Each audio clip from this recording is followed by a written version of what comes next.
faut bozala bino na bino bozala même morale même esprit bango nyonso ne bazalaki na bayaki même morale te bayaki na esprit moko te bayaki mpo bayebi ke epai ya Karine Mokonzi bato bapesaka batindaka bacode bato bapesaka banini sikoyo moto asalaki bato wana nyonso na baya basala bacharge c'est moi Peggy Titan bacharge ane ezonga mais moto akopanza sikoyo moto soka akopanza bacharge ya muna jemima libele jemima na libele voilà da manière ngai mutu na sala naza fondateur ya bacharge ngai j'étais quand l'équipe nationale est rejetée à Karine j'étais resté le seul personne qui a bien défendu par amour à cause de l'injustice ya bandeko balakisa c'est que binga indekolo bacharge okoto binga ne bacharge bazate parce que bango nyonso bana sima mutu fondango eza muna oh ko fonder mutu mais tango fonder loko eza loko moko il faut tango il faut bien connaître le français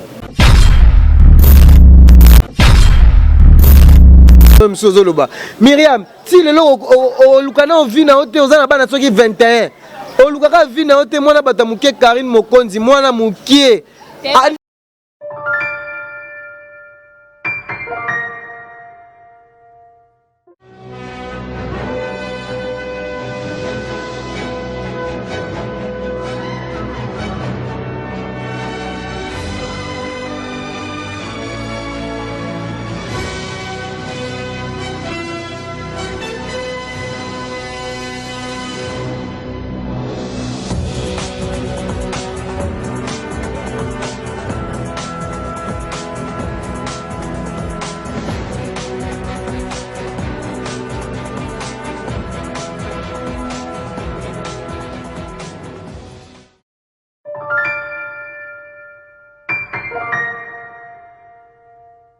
Et bienvenue à tout le monde, partout dans le monde entier. Un grand merci à Ora Dimanja. Donc un grand merci à ma patronne, donc Mami de nous depuis quelque part. Bambo Tébélé, gros bisous surtout Naye.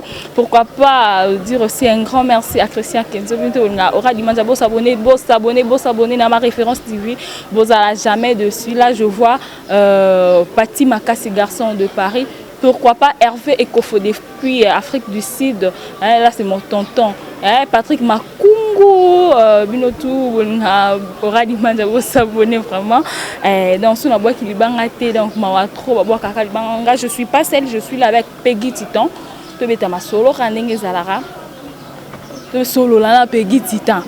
Bonjour Peggy Titan. Ouais, bonjour madame, bonjour Nabachar Internet, tout va dans Nabiso Nama référence CV, bonjour mon papa Joe Lili Atan l'enchère annonce monter ma maman Hélène, bonjour Naya de Wechi, bonjour à mon vieux Pito Jeff depuis Londres, tout balingara Peggy Titan le parallélo intelligent de la poste congolaise, déjà des retours qui convalescent. Merci P Nayo, donc Ningo Yaminga na plateau donc je suis très ravi.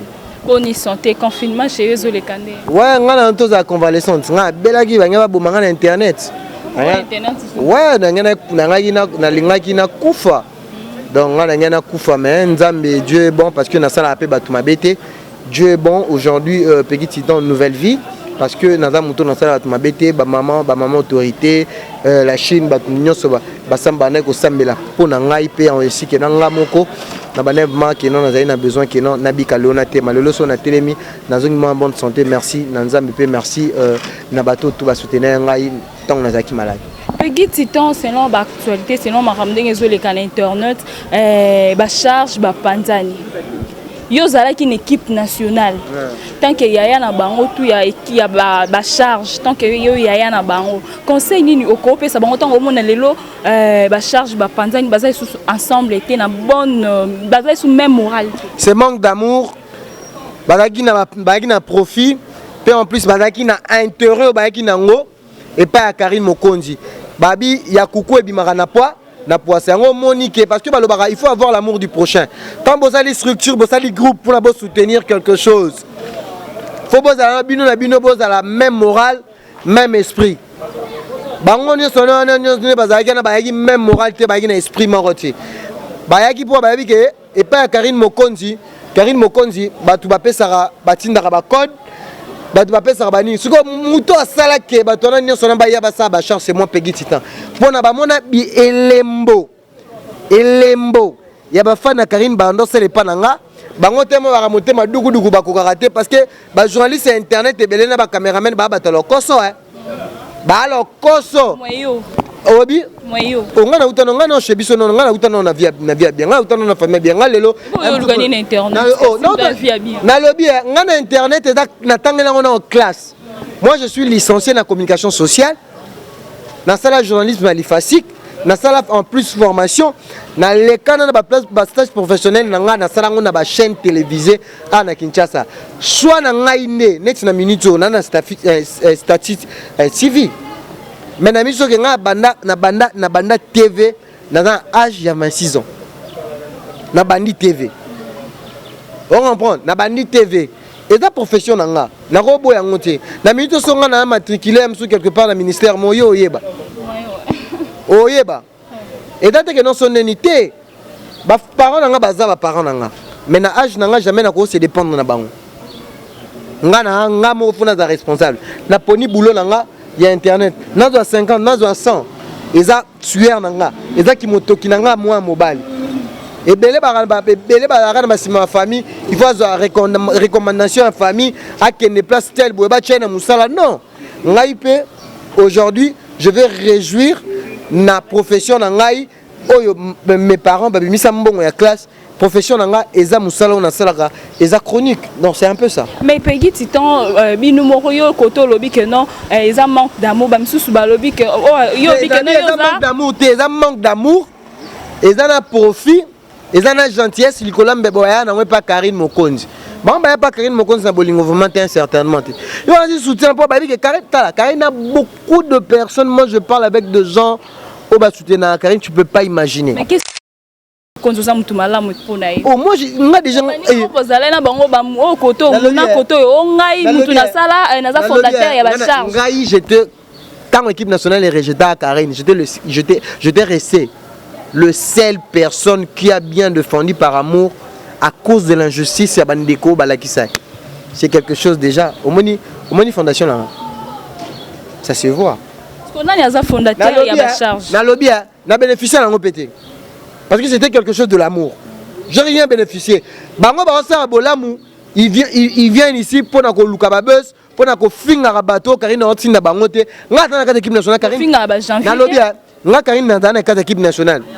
Na lobby nga Karine na ta équipe nationale. Karine atinda nga jamais à dirigeant ngati. Mais janvier a finga Karine Mokonzi yo yamba janvier nani na émission na yo zala na janvier solo na janvier démarra kaité. Mais kasi na boyo lakisa ba o na yamba janvier. Na lakisa bato na ebiso ke non ba ya e pas Karine na profit. Ba ya pas Karine bango na on bazala bango na ba guerre d'esprit bandima na té. Au président, au boyeboy, bata bongo.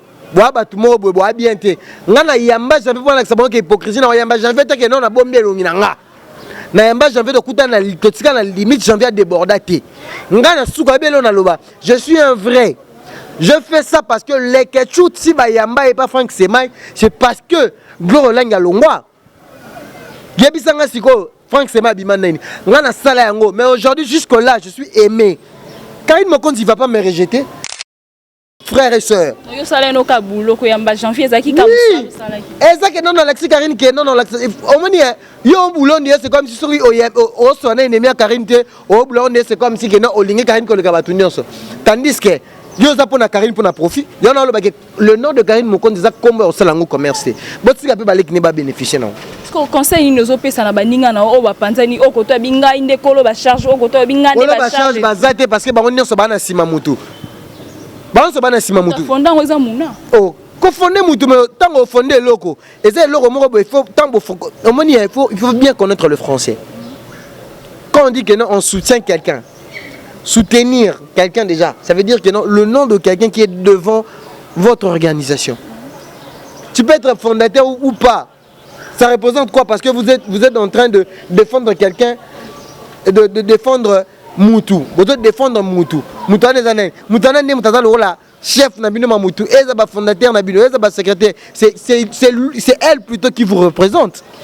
Nous devons représenter Mamoune. Son numéro 1 c'est Karine Mokonzi. Soyez bisangai. Elle est la Moun. Soyez Mouna Kassava à fondateur.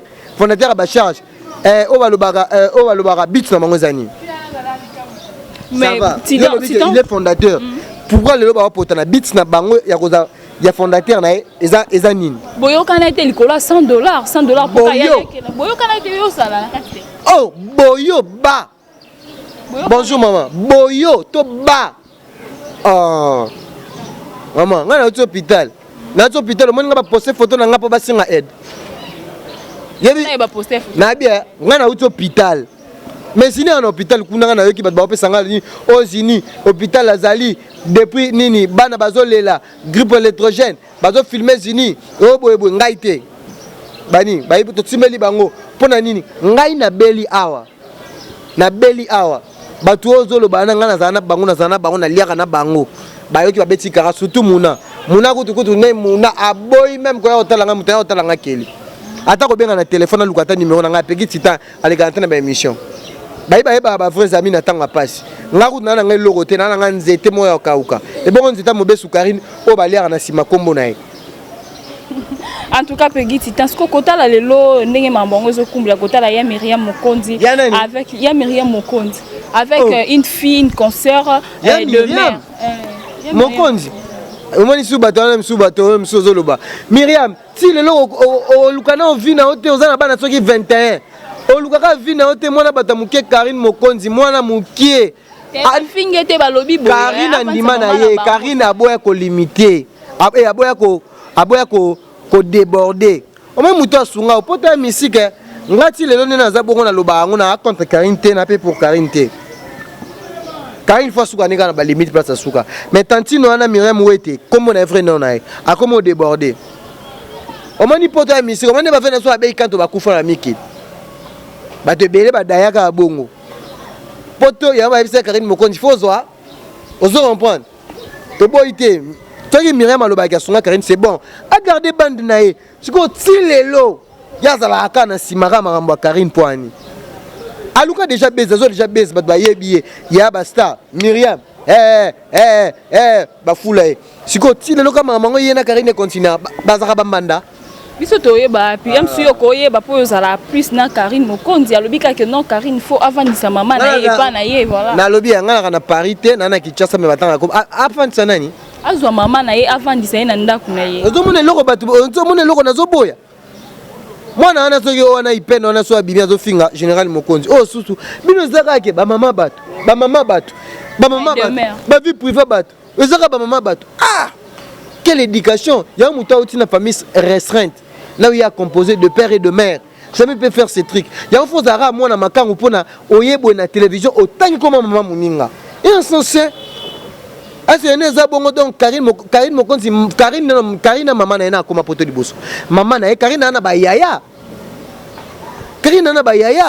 o ba liboso na e po ni ko lingaka ke no bolingaka ke no bo sukisa moninga mutema fo finga ba parents na e bo finga ataku Karine na molo ba ka impoli na tikalo mona te Karine chrétien maman moninga jamais na tikalo mona te Karine Mokonzi sambo comme si ba parents na yo dirait bino bobima na banzete Karine pas na ba Didier Mokonzi ngana to sona ba biki o akofinga ba parents Karine non esuka biso na biso o wera lo ba ke non ba guerre esuka biso na basana nzambe te ko ba parents na biso ba ko ba nzambe na biso assez mam na biso bazana rien à voir na marambo yo ils ont rien à voir. Oui, Peggy Titan concernant la charge, il y a vraiment des top. C'était les bisos, ces jeunes bisos, les autres, les autres. C'est Koufi. On a bango basana. C'est pas ça l'air. Mouna na 9 chaînes à Konzara. Aeba ni pe déjà. Agoti kape makambo. Fene kuna 18 chaînes. Alia bambonga ba. Zili kuna pe asala chaîne na ye. Basa la PF aux personnes. Des sur des parties andeni. Bakabelo des parties na moni Jemima na Jubek na Muna basala ki réunion je ba ta lunette avec oh ba kende nini ala ta lunette médicale moni Karine a posté Fennec na Karine o woni sona se pesa ngo Karine nyoso na Karine nyoso ne te na ngwete Karine alingane bongo donc ba kemisa to na Jubek Muna ete ngana yebi Karine Mokonzi nyoso na ba osala se pesa ngo Karine baba ba te ba pesa ne loge Karine mito ko nganga ana beza ta bokaboni bosai ne sola ka lokumu nae siko j'ai mis ma manette à na Mouna. Est-ce que j'ai mis ma manette B na Mouna na Djoubek. Pourquoi Djoubek déjà Azara déjà moi Moussala ya Mouna. Mais est-ce que j'ai mis ma on dit Mouna ça peut présent bango. Pour l'euro peut bango bakabwani. L'euro bakabwani Fenech na Zini. Ba boy Mouna ça présent bango. Siko nani j'ai mis ma manette. Est-ce que y a pas on dit Mouna a présent na. Pour Djoubek pas manipuler déjà. Djoubek a écoute le roi a euro quoi kicker et pas Mouna. Y écoute na bon kicker ya quoi Sankara Mouna. Yo d'akondi malata ba bike Mouna ba tcheta maréchal akondi mais moi la moi sur la manette pas dans moi le lendo est ça on dit mapé pour y pas oh ba sali réunion ah mais ba na bolingo te fallait bazala ngai ça nga pe bien tenir ba kabwani fallait bazaka ce que conseil noko sala ce que ba Fenech kuna ne ba kena bandengi na bango tout ah ba Fenech ba kena bango Fenech ba bona na Zini et ça les gars ni batalaka ne ba tchani ce ko nga pe ki so de mutonga moko nga mo charge yo mo charge charge na ndenge na ngai ça recrutement pe ko na ça recrutement ni wa mi to ko ça recrutement na euro oh na euro karina oli a mila ngaka soka injustice ngo ibisinga mama miam wete injustice na ina papoli. OK, mot de la fin et puis conseil nous repé ça na bandeko na o ba panza likola $100 Mikolo Mouna a 18 enfants Mouna a 18 enfants so t'es 5 Mouna a 5 et Mouna bote Mouna na l'équipe avantage à Mouna ka nenga zo msonenga Mouna omonela bango po azana base belé po abote belé po atilelo Fenech ana mwana te nani ana mwana moko Zini ana mwana moko Djoubek kutu aboka bana na maya kalamu yekutu abotaka te Jemima yepe abotaka te donc ko Mouna zo lekela bango esprit pona Mouna na bana 5 et bo yokas ngana mwana moko. OK, ça va mot de la fin. OK, mot de la fin pour la bazola et puis quelques dédicaces. C'est mot de la fin là, malgré que je présentais bandeko vraiment et ça lui passé. Bah mon abino que non boya qui n'a intérêt parce que fallait au moni chez Nicolas Mokondi. Ba défenseur. Au moni qui ba toujours ini. Magega que non mutakun ki ka Rolex yenga za air moi yeba charge. Air moi que Mdakou qui gagne Rolex ne yene pour ça de ba déployer Rolex ça sila la page ça melai Mdakou qui gagne Rolex yene de ba na te mais ba masana o ba défenseur kuna ba ni kuna ba défenseur bango zo mona ke moi bolingo zali moi Nicolas Masangisa bon mais quand Mdakou qui atambola yana mukolo wana yeka Rolex ka yene positionné ba na te mukami to mone susu aya su siko na bien ba charge comme siko ba charge ba monnaie international to ba bango tout ba charge parce que ba charge nini ba charge cours de grand o banini ba charge à Karine Mokondi cours de grand tonali to question nga esuka poto chité to mona ba tutu bazala pembe na Karine bazala ka wana mona ba trahira ye kaka ba rési kuna ayamba de mer tandis que kuna de mer pas pas pour la sous Karine Mokondi et puis to zui aussi le kechu sous avant de rappeler na ba sous o bazala rappeler que non ba so la pena Karine to mona que non mutuna Karine simbate mais utala le kechu boy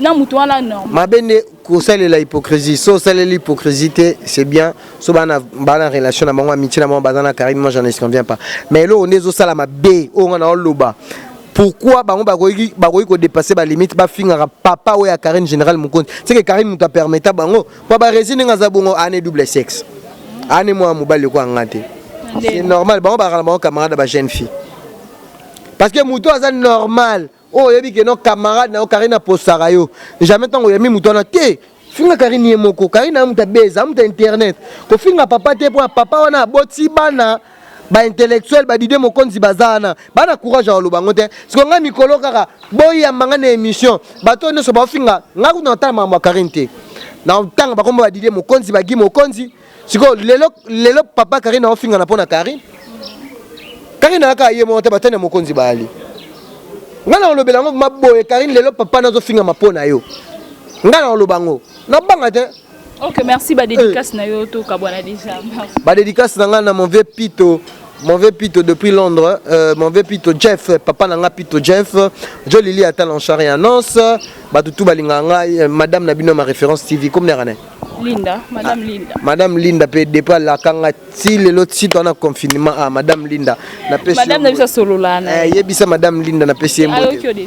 Donc na pesi mbote na Jolili atala chana nos motema mama Mélène, ba chinoise na ba chinois et Madame Julie yemo yebi code plus 32 na pesi mbatu tout balingaka ngai mbote sœur nanga Odette musique la femme forte de Paris sœur nangai ba sœur nangai belé o balingaka pegi titan donc Barita Lomama vous avez belé ba Chimène Ilonga ba Claudia Chibangu donc vraiment vous avez belé partout dans le monde donc ba tout balingaka pegi titan merci na ba tout mais ba ya ba saka cop ba charge na ezonga mais muta panza siko mutu sika panza ba charge amuna j'ai mis libellé j'ai mana libellé. Voilà, ok, merci beaucoup. Merci à toi, Lionel Tiamala, qui a été là derrière la caméra. Aura demandé à vous continuer toujours à s'abonner massivement. Vous partagez surtout l'émission, vous aimez, vous likez, quand on se revoit à la prochaine numéro. Merci, au revoir. Bisous.